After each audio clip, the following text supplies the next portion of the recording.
Premier league title raise ഏതാണ്ട് തീരുമാനമായ മട്ടാണ്. രണ്ടാമതുള്ള ഗണ്ണേഴ്സിനേക്കാൾ 11 point മുന്നിലാണ് Liverpool. രണ്ടാമതുള്ള Arsenal നേർത്ത പ്രതീക്ഷകളുമായി മുന്നേറുന്നുണ്ടെങ്കിലും മറ്റേതാണ്ട് എല്ലാ ടീമുകളും കിരീട പോരാട്ടം ഉപേക്ഷിച്ച മട്ടാണ്. ടൈറ്റിൽ റേസ് അകലെയായതിനാൽ ഇക്കുറി ടോപ്പ് 4-ൽ ഉൾപ്പെടാനാണ് പൊരിഞ്ഞ പോരാട്ടം നടക്കുന്നത്. Arsenal, Nottingham Forest, Manchester City, Newcastle, Bournemouth, Chelsea, Aston Villa, Fulham, Brentford എന്നിവരെല്ലാം ടോപ്പ് 4-ൽ എത്താൻ സാധ്യതയുള്ളവരാണ്.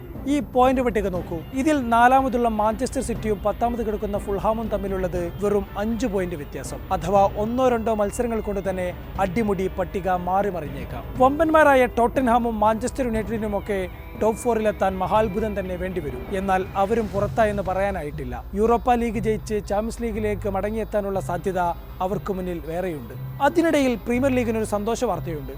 അതെന്താണെന്നല്ലേ വിശദീകരിക്കാം. കോഎഫിഷ്യന്റ് റാങ്കിംഗ് നോക്കി 2 ലീഗുകളിൽ നിന്നും ടോപ്പ് 4-ന് പുറമെ 5ാമതൊരു ടീമിന് കൂടി ചാമ്പ്യൻസ് ലീഗ് ടിക്കറ്റ് കൊടുക്കുന്ന രീതി യുവേഫക്കുണ്ട്. പോയ വർഷം സെരിയയും ബുണ്ടസ് ലീഗയുമാണ് കോഎഫിഷ്യന്റ് റാങ്കിങ്ങിൽ മുന്നിലുണ്ടായിരുന്നത്.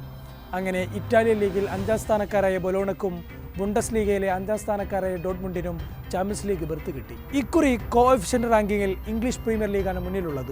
ഓരോ രാജ്യത്തു നിന്നും വന്ന ടീമുകൾ ചാമ്പ്യൻസ് ലീഗിലും യൂറോപ്പ ലീഗിലും കോൺഫറൻസ് ലീഗിലും എങ്ങനെ കളിക്കുന്നു എന്ന് നോക്കിയാണ് ഈ പോയിന്റ് പട്ടിക കണക്കാക്കുന്നത്. ഇക്കുറി യൂറോപ്പിലെ വിവിധ ലീഗുകളിലേക്ക് കളിക്കാൻ പോയ പ്രീമിയർ ലീഗ് ടീമുകളെല്ലാം മികച്ച പ്രകടനം നടത്തിയിരുന്നു. ചാമ്പ്യൻസ് ലീഗിലും യൂറോപ്പ ലീഗിലും കോൺഫറൻസ് ലീഗിലുമായി കളിക്കുന്ന 7 ടീമുകളിൽ സിറ്റി മാത്രമാണ് ഇതുവരെ പുറത്തുപോയത്.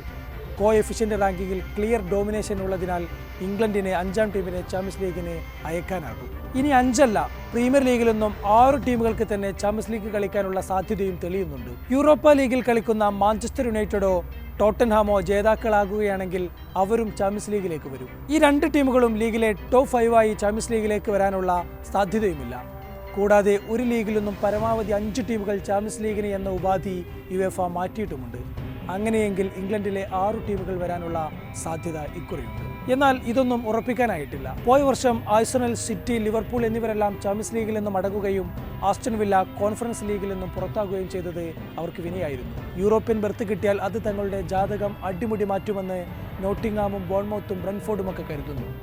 ചാമ്പ്യൻസ് ലീഗ് യോഗ്യതയില്ലെങ്കിൽ അത് നൽകുന്ന നഷ്ടം വലുതാകുമെന്ന് സിറ്റിക്കും വില്ലക്കും ചെൽസിക്കുമൊക്കെ അറിയുകയും ചെയ്യാം. അതായത് കനത്ത പോരാട്ടങ്ങളാണ് വരാനിരിക്കുന്നത് എന്ന് ചുരുക്കം.